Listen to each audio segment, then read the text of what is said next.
नमस्कार। चलिए आज एक ऐसी कहानी सुनते हैं जो सदियों पुरानी है, लेकिन उसकी सीख आज भी उतनी ही सच्ची है।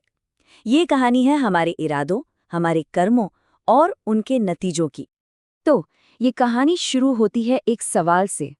कुछ भिक्षुओं ने भगवान बुद्ध से पूछा, प्रभु, जो लोग अपने पूर्वजों के नाम पर जानवरों की बलि देते हैं पुण्य कमाने के लिए, उसका असल में क्या नतीजा होता है? बड़ा जरूरी सवाल था, है ना? तो कहानी हमें ले चलती है बनारस। वहां एक बहुत बड़े विद्वान ब्राह्मण थे जिन्हें तीनों वेदों का ज्ञान था। उन्होंने अपने पूर्वजों की आत्मा की शांति के लिए एक खास यज्ञ करने का सोचा। इस यज्ञ को कहते हैं मतक भट्ट, मतलब वो भोजन जो मृतकों के लिए तैयार किया जाता है। अब इस यज्ञ के लिए उन्होंने अपने शिष्यों से कहा, जाओ एक बकरी लेकर आओ, उसे अच्छे से नदी में नहलाओ, गले में फूलों की माला पहनाओ और बलि के लिए तैयार करो। सारी तैयारी विधि विधान से होनी थी। सब कुछ ठीक चल रहा था। शिष्य बकरी को लेकर नदी किनारे पहुंचे, लेकिन जैसे ही उसे बलि के लिए खड़ा किया गया, उस बकरी ने कुछ ऐसा किया कि सबके सब हैरान रह गए। किसी ने सोचा भी नहीं था कि ऐसा कुछ हो सकता है। हुआ ये कि पहले तो वो बकरी जोर जोर से हंसने लगी, खिलखिलाकर, मानो उसे दुनिया की सारी खुशी मिल गई हो। और फिर अचानक अगले ही पल वो फूट फूट कर रोने लगी। इतना गहरा दुख था उसकी आवाज में। अब शिष्य तो पूरी तरह से चकरा गए। ये हो क्या रहा है? वो फौरन बकरी को अपने गुरु यानी उस ब्राह्मण के पास ले गए। ब्राह्मण ने भी जब ये सुना तो उन्होंने सीधे बकरी से ही पूछ लिया, अरे, तुम अचानक हंसने और फिर रोने क्यों लगी? बताओ क्या बात है? और दोस्तों, इसके बाद जो हुआ वो सच में चौंकाने वाला था।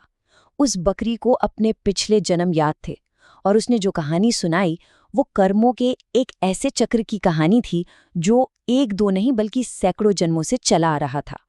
उसने बताया, सुनो ब्राह्मण, एक समय था जब मैं भी तुम्हारी ही तरह मंत्र पढ़ने वाली एक ब्राह्मण थी और मैंने भी ठीक यही यज्ञ करने के लिए एक बकरी की बलि दी थी। सोचिए, सिर्फ एक कर्म, और उस एक कर्म ने उसे एक ऐसे भयानक चक्र में फंसा दिया था। उस एक बकरी की जान लेने की वजह से उसे 499 बार, जी हाँ, 499 बार बकरी बनकर जन्म लेना पड़ा।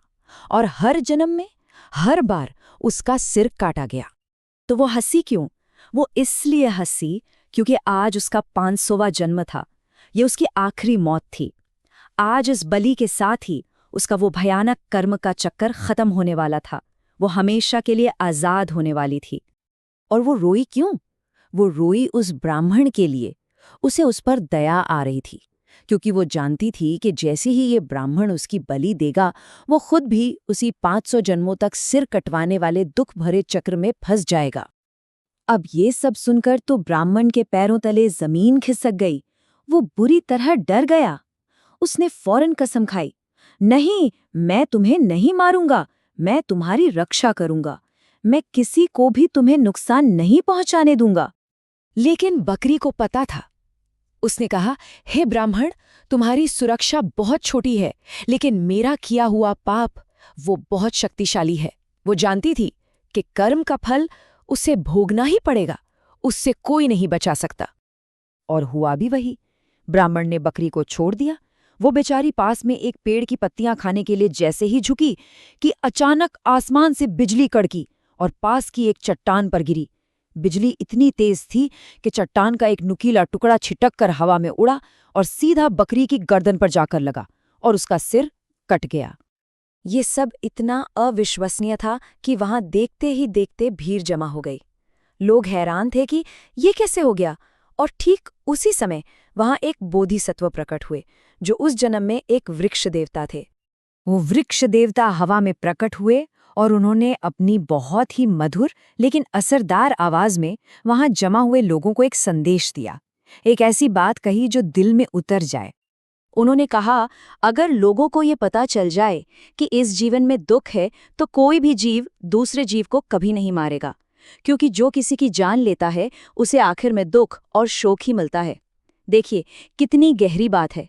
जीवन में दुख तो पहले से ही है, तो उसे और क्यों बढ़ाना?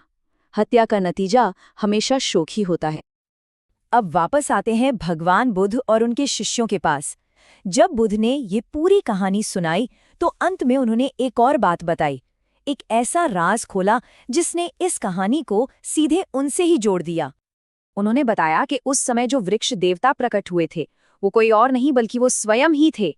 इस तरह उन्होंने समझाया कि ये सीख कितनी जरूरी है और हमेशा से ही कितनी सच रही है। तो इस कहानी से हमें क्या सीखने को मिलता है? सबसे पहली बात, कर्म की शक्ति बहुत बड़ी है, उससे बचा नहीं जा सकता। दूसरी बात, भले ही हमारा इरादा अच्छा हो, लेकिन अगर काम गलत है तो उसका नतीजा भी बुरा ही होगा। पुण्य के लिए की गई हत्या भी आखिर में दुख ही लाती है। सच्चा पुण्य तो करुणा और अहिंसा में ही है। ये कहानी हमें एक बहुत सीधी सी बात याद दिलाती है। सच्ची खुशी और सच्चा पुण्य किसी की जान लेने या बलि देने में नहीं, बल्कि सभी जीवों के प्रति दया और करुणा रखने में है। ईश्वर करे आप सभी सुखी हों।